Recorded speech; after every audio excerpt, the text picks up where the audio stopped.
Olá, irmãos. Na aula de hoje, nós vamos dar continuidade ao estudo da carta aos Hebreus, no capítulo 3.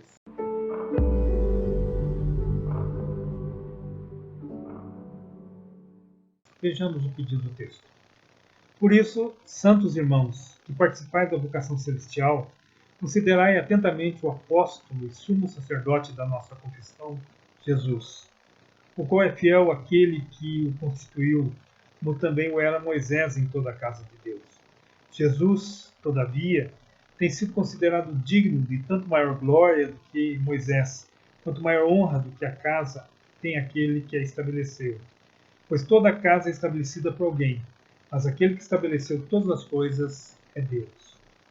E Moisés era fiel em toda a casa de Deus como servo, para testemunho das coisas que haviam de ser anunciadas. Cristo, porém, como filho em sua casa, a qual casa somos nós, se guardarmos firme até o fim a ousadia e a exultação da esperança, assim, pois, como diz o Espírito Santo, hoje, se ouvirdes a sua voz, não endureçais o vosso coração, como foi na provocação no dia da tentação no deserto, onde os vossos pais me tentaram, pondo-me à prova, e viram as minhas obras por 40 anos. Por isso me indignei contra essa geração e disse: estes sempre erram no coração. Eles também não conheceram os meus caminhos. Assim jurei na minha ira: não entrarão no meu descanso. Tende cuidado, irmãos. Jamais aconteça haver em qualquer de vós perverso coração de incredulidade que vos afaste do Deus vivo. Pelo contrário, exortai-vos mutuamente cada dia durante o tempo que se chama hoje, a fim de que nenhum de vós seja endurecido pelo engano do pecado, que nos temos tornado participantes de Cristo, se de fato guardarmos firme até o fim a confiança que desde o princípio tivemos. Enquanto se diz, hoje, se ouvirdes a sua voz, não endureçais o vosso coração como foi na provocação. Ora, quais os que, tendo ouvido, se rebelaram? Não foram de fato todos que saíram do Egito por intermédio de Moisés? E contra quem se indignou por 40 anos? Não foi contra os que pecaram, cujos cadáveres caíram no deserto? E contra quem jurou que não entrariam no seu descanso, senão contra os que foram desobedientes? Vemos, pois, que não puderam entrar por causa da incredulidade.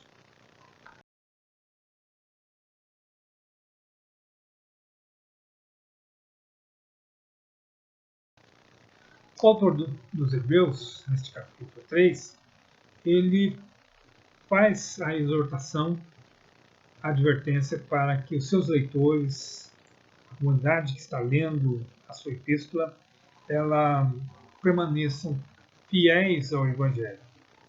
E ele vai utilizar uma argumentação que é baseada em uma analogia, a analogia entre Moisés e Jesus.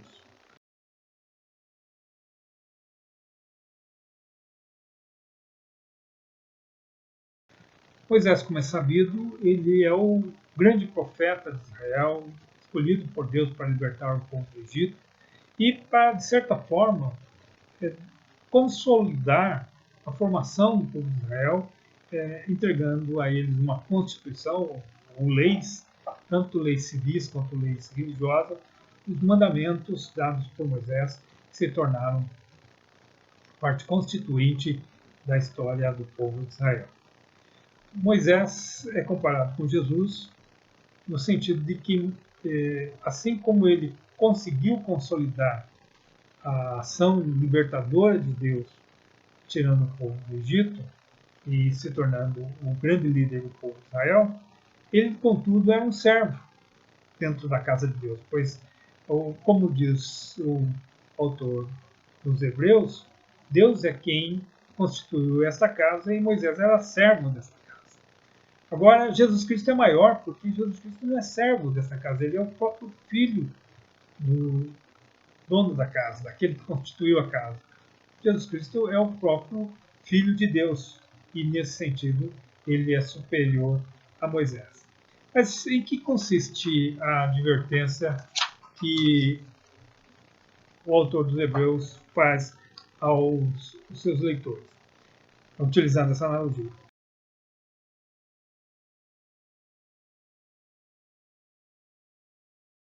Primeiramente, devemos lembrar que Israel tinha sido escravo do Egito, assim como os leitores da carta aos Hebreus tinham sido escravos do judaísmo.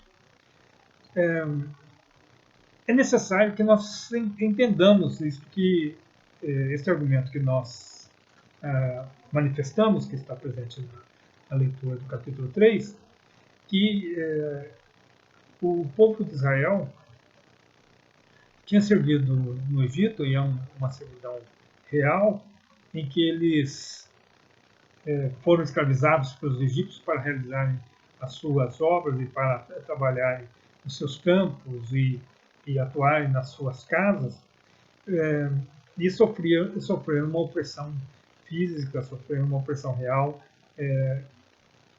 no qual eles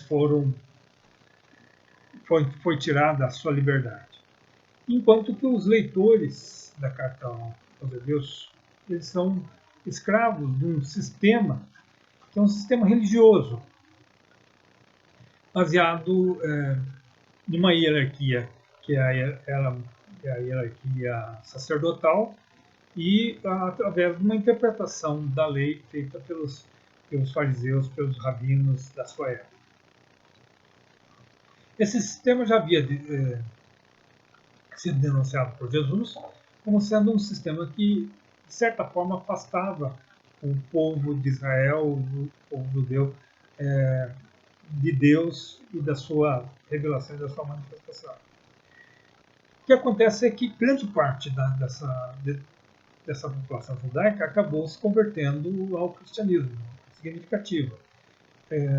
E ele daí vai partir para o segundo elemento do seu argumento, que Israel tinha deixado o Egito cheio das mais altas esperanças, assim como também seus leitores tinham deixado o judaísmo com seu sistema e aceitado o cristianismo com zelo e entusiasmos reais e sinceros, mas que agora eles estavam em dúvida com relação a se tinham feito a melhor escolha. E isso também, de certa forma, ocorreu com o povo de Israel. O povo de Israel, com entusiasmo, ele sai da terra do Egito, ele vai em direção a Canaã, ele presencia milagres magníficos, como a passagem pelo Mar Vermelho e também o alimento diário que era dado através do maná, e também quando eles precisaram de água ou quando eles sentiram o desejo de comer carne. Enfim, eles tiveram manifestações da ação de Deus sobre as suas vidas, de tal forma que não havia dúvida de que era da vontade de Deus e da ação de Deus a sua libertação do Egito. O que acontece são as dificuldades que ocorreram quando o povo sai do Egito e eles entram no deserto. E no deserto aparece uma série de dificuldades que vai levar ao terceiro aspecto do argumento da carta aos Hebreus, dizendo que Israel, eles vão vacilar na sua fé, eles vão passar por uma situação de questionamento da sua própria fé e da própria esperança, o que os levará à própria incredulidade, ou seja, não vão crer que Deus vai realizar a sua promessa. E da mesma forma está ocorrendo com os leitores da carta aos Hebreus, esta comunidade para a qual o autor da carta aos Hebreus escreve, estão sofrendo algum tipo de perseguição e que não nos é manifesto o contexto completo, mas nós sabemos, até por outros textos do Novo Testamento, que tipo de perseguição ocorria nesse momento. Nós ainda não temos uma perseguição sistemática do Império Romano aos cristãos, mas nós temos uma perseguição dos judeus para com aqueles que se convertiam ao cristianismo, expulsando-os da sinagoga e eles perdendo, de certa forma, o direito que os judeus tinham dentro da sinagoga e dentro do próprio Império Romano, como religião legalmente aceito, enquanto que o cristianismo ainda não era uma religião legalmente aceita. Isso só vai ocorrer 300 anos depois do surgimento do cristianismo. Isso levou com que essas dificuldades que os judeus convertidos estavam passando, levou que muitos deles procurassem voltar ao judaísmo, assim como Israel também tinha voltado, procurou voltar, não que tinha voltado, mas procurou voltar ao Egito, ficaram tentados a voltar ao Egito. Seus leitores também estavam pensando em voltar ao judaísmo por causa das dificuldades pelas quais eles estavam passando. Na história do cristianismo, isso ocorreu em vários lugares, em várias ocasiões. A perseguição aos cristãos tem sido algo muito difícil para muitos manterem a fidelidade, manterem a constância. Nós somos uma geração que tem muita dificuldade também de lidar com a dor, com o sofrimento e principalmente com a perseverança diante dessas situações. Nós estamos acostumados com uma vida mais tranquila e com uma vida mais fácil diante das situações difíceis, que quando nós enfrentamos momentos mais difíceis, há uma tendência nossa a desistir e procurar caminhos mais fáceis. Os caminhos mais fáceis geralmente são os caminhos já conhecidos, mesmo que eles sejam opressores. Então, para o povo de Israel, era mais fácil ser escravo no Egito, onde eles já tinham uma vida instituída e estabelecida, do que serem livres no deserto, onde eles tinham que, a cada dia, conquistar a sua sobrevivência e fazer a caminhada difícil e dura, passando às vezes por privações. Então, nós temos uma tendência, diante das dificuldades, a voltarmos a situações que sejam situações mais confortáveis para nós. E isso ocorre a todo momento com povos e pessoas em diversas situações do mundo. Lembramos que o cristianismo é uma das religiões mais perseguidas ainda hoje nos nossos tempos. Nós temos perto de 300 milhões de cristãos que vivem em nações que, de alguma forma, eles sofrem algum tipo de restrição ou algum tipo de perseguição, de livre exercício da sua fé. E muitos, por causa dessa situação de perseguição e de dificuldades, acabam abandonando a fé e acabam abandonando seu entusiasmo pela vida cristã e por seguir a Jesus. Mas fica a advertência do que aconteceu com Israel. Ou seja, aqueles que foram incrédulos, aqueles que voltaram atrás, aqueles que foram infiéis, acabaram perecendo no deserto por causa da sua incredulidade. E esse é o perigo que os leitores da carta aos Hebreus, desta comunidade, eles estavam vivenciando nesse momento. Se deixassem de perseverar, deixassem de persistir na sua vida de fé, eles, se persistissem na sua incredulidade, eles poderiam passar também por esta situação que aconteceu com o povo de Israel, de acabar perecendo no deserto, de acabar morrendo no deserto, nem voltando ao Egito, a sua antiga situação, e nem chegando ao descanso, que é Canaã. Morrendo. De alguma forma, os seus cadáveres ficaram ali no meio do caminho. Poderiam ter chegado até Canaã e poderiam ter chegado ao descanso, mas não chegaram, porque não perseveraram até o fim.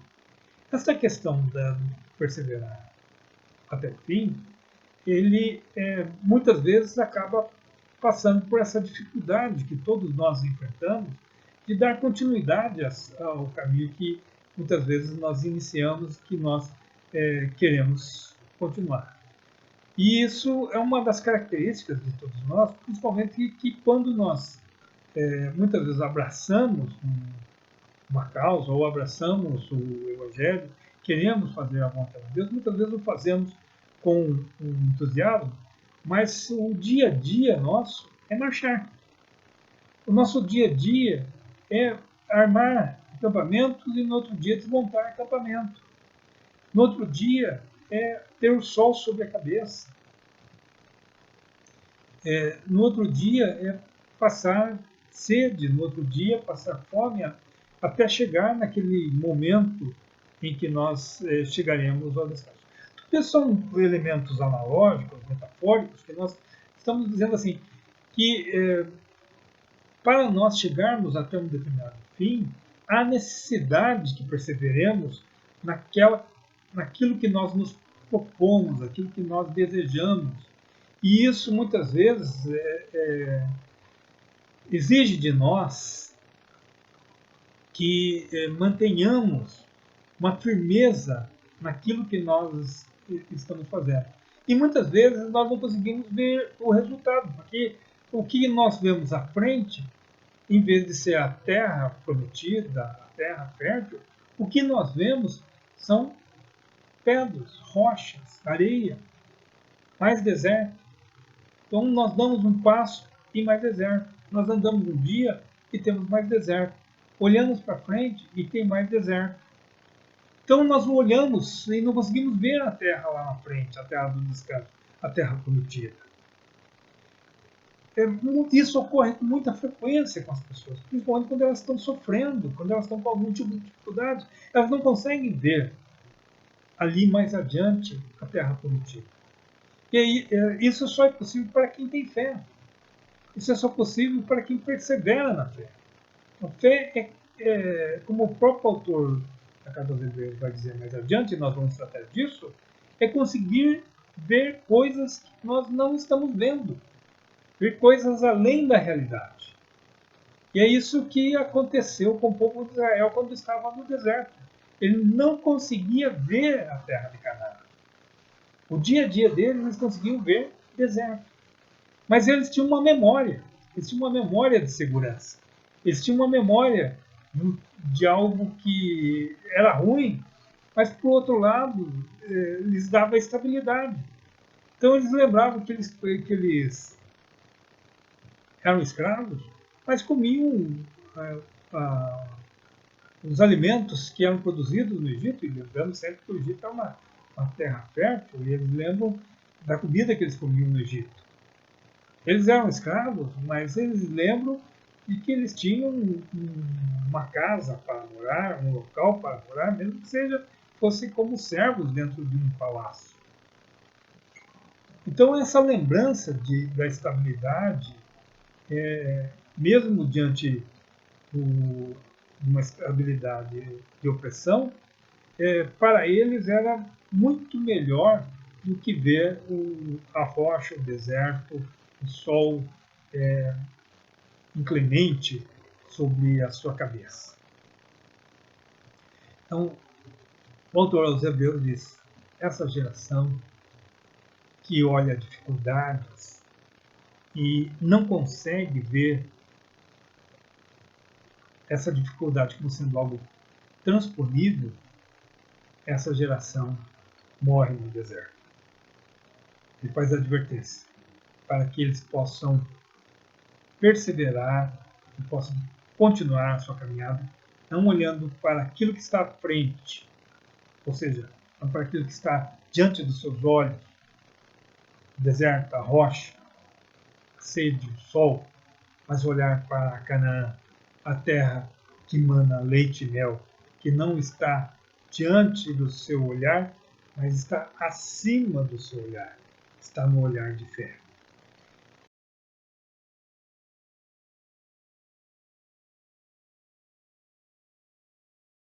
Então ele termina o seu argumento dizendo que Jesus é fiel, assim como Moisés foi fiel.